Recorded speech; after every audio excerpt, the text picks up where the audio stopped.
खेतड़ी महल ये झुंझुनू मुख्यालय के मोहल्ला मुगलान में स्थित है। खेतड़ी महल वो विरासत है जिसको हमारे इतिहास में गर्व से पढ़ाया जाता है। आज ये धीरे धीरे विलुप्त होने की कगार पर है।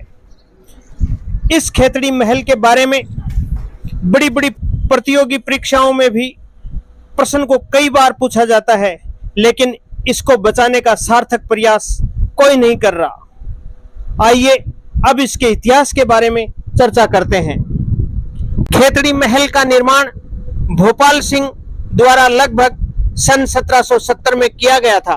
भोपाल सिंह जी शार्दुल सिंह जी के पोते थे। ये पता चला है कि प्रसिद्ध खेतड़ी महल किसी भी प्रकार के दरवाजे खिड़कियों से रहित है, इसलिए इसे हवा महल के रूप में भी जाना जाता है। जयपुर के सवाई प्रताप सिंह इस अनोखी संरचना से इतने प्रेरित हुए कि 1799 में भव्य और ऐतिहासिक हवा महल का निर्माण जयपुर में किया। खेतड़ी दूसरे सबसे धनी ठिकाने जयपुर के तहत माना जाता था। खेतड़ी महल की गलियों की एक श्रृंखला भी पीछे स्थित है। यह शेखावाटी कला और स्थापत्य कला के विश्वसनीय उदाहरणों में से एक माना जाता है। भित्ति चित्रों उत्तम सरणियों के लिए जाना जाता है, जो रघुनाथ मंदिर और भोपालगढ़ किले से समर्थित है। इसकी विशिष्टता हवा सतत प्रवाह के निहित है, जो सदा ही संरचना की कई अन्य इमारतों से अलग खड़ा करता है। खंबे जो कभी संभवतया महल में हवा के सतत प्रवाह बनाए रखने के लिए जाने जाते हैं, अब उन्होंने विशाल दीवार संरचनाओं की जगह ले ली है। प्रवेश द्वार से महल की विशाल छत के लिए एक लंबा रैंप किसी का भी ध्यान आकर्षित कर सकता है। यह विशेष रूप से उनके घोड़ों की सवारी में राजपूतों को आसानी प्रदान करने के लिए बनाया गया था। वास्तव में महल के विभिन्न स्तरों में ऐसे रैंप एक श्रृंखला के माध्यम से छत के साथ संयुक्त किया गया है। छत के दृश्य विशेष रूप से अवलोकन के लायक हैं। ठाकुरों के निजी कक्ष में खो गए युग चित्रों के टुकड़ों के साथ साथ छोटे प्रवेली कर सकते हैं। इन चित्रों में से अधिकांश प्राकृतिक पृथ्वी पेंगमेंट थे, जो अब विलुप्त हो चुके हैं। महल के अधिकांश कमरे मेहराब और स्तंभों में एक अच्छी तरह से डिजाइन श्रृंखला के द्वारा एक दूसरे के माध्यम से जुड़े हुए हैं।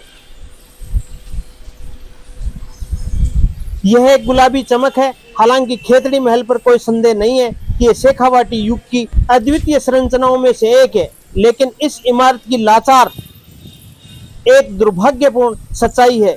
इस तरह की वास्तुकला दुर्लभ है और जल्द ही लुप्त हो सकती है। इसका रखरखाव करना इन अनोखी संरचनाओं के संरक्षण और भित्ति चित्रों के निश्चित रूप से हमारे भारतीय पर्यटन और संस्कृति के लिए भारी बढ़ावा हो सकता है। अब इस खेतड़ी महल की यदि धरातल पर सच्चाई देखें तो धरातल पर कुछ और ही नजारा सामने आता है। खेतड़ी महल में लाखों चमगादड़ जो आज ये गवाही दे रहे हैं कि इसका अब संरक्षण नहीं हो पा रहा। इसको धीरे धीरे विलुप्त करने में भी बहुत सारे लोग लगे हैं। कुछ लोग मानते हैं कि इसको बेच दिया गया था और कुछ मानते हैं कि इसको हमने खरीद लिया था। इसी की आड़ में ये विलुप्त होने लगा है। अब देखना है कि सरकार इस पर किस ओर ध्यान देती है। हालांकि इसको किसने खरीदा और किसने बेचा, इस पर बहस की बजाय इसके संरक्षण की आवश्यकता है।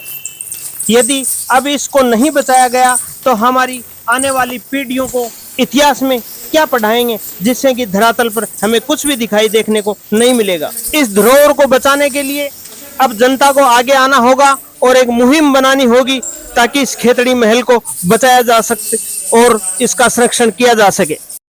हाँ जी, आपका नाम सर? जमील अहमद। ये खेतड़ी महल के बारे में थोड़ा सा हमारे को बताओ। खेतड़ी महल ये पहले खेतड़ी महल राजा का था और उसके बाद में उसको कामखानी ट्रस्ट ने इसको सन 1988-87 के करीब इसको खरीद लिया और अभी हॉस्टल के बच्चे जो है वो इसके अंदर पढ़ रहे हैं। आपको वीडियो अच्छी लगी हो तो ज्यादा से ज्यादा शेयर करें, चैनल को सब्सक्राइब करें।